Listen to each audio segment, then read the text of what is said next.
जन्म से शरीर से म्लेच्छ खानदान से थी, लेकिन भगवान की ऐसी बड़ी भक्ता वृंदावन में उनकी समाधि बनी हुई है। और किसका प्रताप था? बीरबल की बेटी, उसका नाम मुझे याद नहीं आ रहा, बीरबल की बेटी उनकी सेवा में रहती थी, ताज बेगम की। और वो भगवान की बड़ी अच्छी भक्त, वो रोज जाती और रोज कथा सुनाती कृष्ण के, कभी रूप का वर्णन, कभी स्वरूप का वर्णन, कभी महिमा का वर्णन। ऐसी हो गई ताज बेगम, रात में जब सोती है तो स्वप्न में भी कृष्ण दिखाई देते। कृष्ण के बारे में सुन सुन करके एक दिन वो चुपके से बीरबल की बेटी के साथ में श्रीनाथ जी के सेवक गोस्वामी श्री विट्ठलनाथ जी से मिलने के लिए जाती है। और जब विट्ठलनाथ जी के पास बैठती है तो उनसे कथा सुनकर के ताज बेगम के हृदय में बस इच्छा प्रकट होती है, अब सब तज हरि भज, सब छोड़ के मैं वृंदावन आ जाऊं। लेकिन मुझे स्वीकार कौन करेगा? मैं एक म्लेच्छ खानदान की कन्या, मुझे कौन स्वीकार करेगा? वो चाहती थी कि मेरे पति मुझे आज्ञा दें, अकबर आज्ञा करे तो मैं वृंदावन में रहकर के हरि का भजन करूं, गोविंद का स्मरण करूं। तो गोस्वामी श्री विट्ठलनाथ जी ने एक ताबीज बना करके उनको दिया, बोला इसको पहन करके रहना, सब तुम्हारा मंगल होगा। ताज बेगम आ गई। अब बाकी की पत्नियां अकबर की वो सब कहती हैं कि बोले तुमको वश में करने के लिए ताज बेगम देखो विट्ठलनाथ जी से टोना बनवा के लाई है गले में। अकबर को बड़ी व्याकुलता हुई, उसने जाकर के कहा मुझको ताबीज खोल के दिखाओ उसके अंदर क्या है। बोले कि मैंने भी नहीं देखा, लेकिन आपका इतना संशय है तो आप खुद ही देख लो।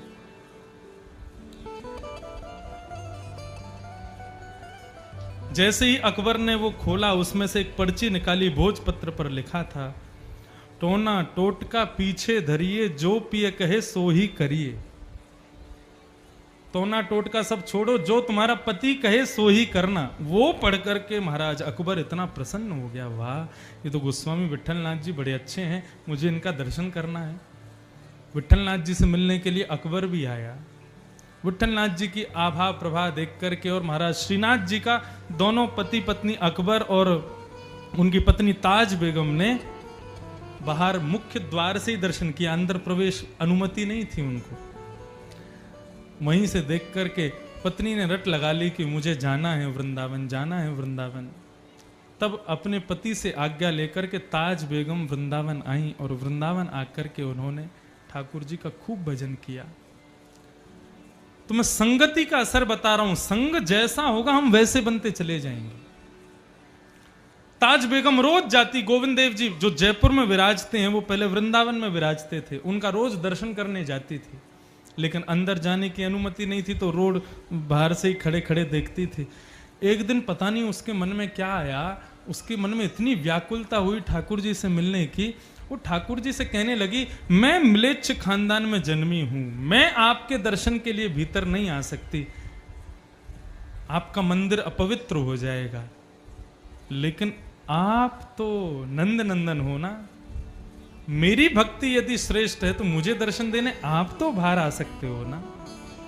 ये बात कहकर के ताज बेगम वहां से चली गई और उसने अनशन व्रत किया। बोले ठाकुर जी आएंगे तो मैं खाऊंगी, नहीं तो नहीं खाऊंगी। 3 रात्रि हो गए, ताज बेगम ने कुछ नहीं खाया, ताज ने कुछ नहीं खाया। 3 रात्रि के बाद में तभी वो अनुभव करती है, चंदन की सुगंधी आ रही है, नूपुरों की ध्वनि की आवाज आ रही है, कहीं से तेज प्रकाश उसकी आंखों पे लग रहा है।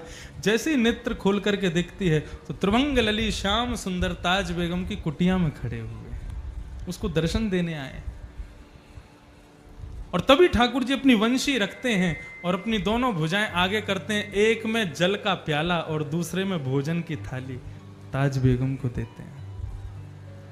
ताज बेगम अपनी आंखें मीटती है, जैसी पुनः देखती है तो ठाकुर जी अंतर ध्यान, केवल थाली और झारी रखी है।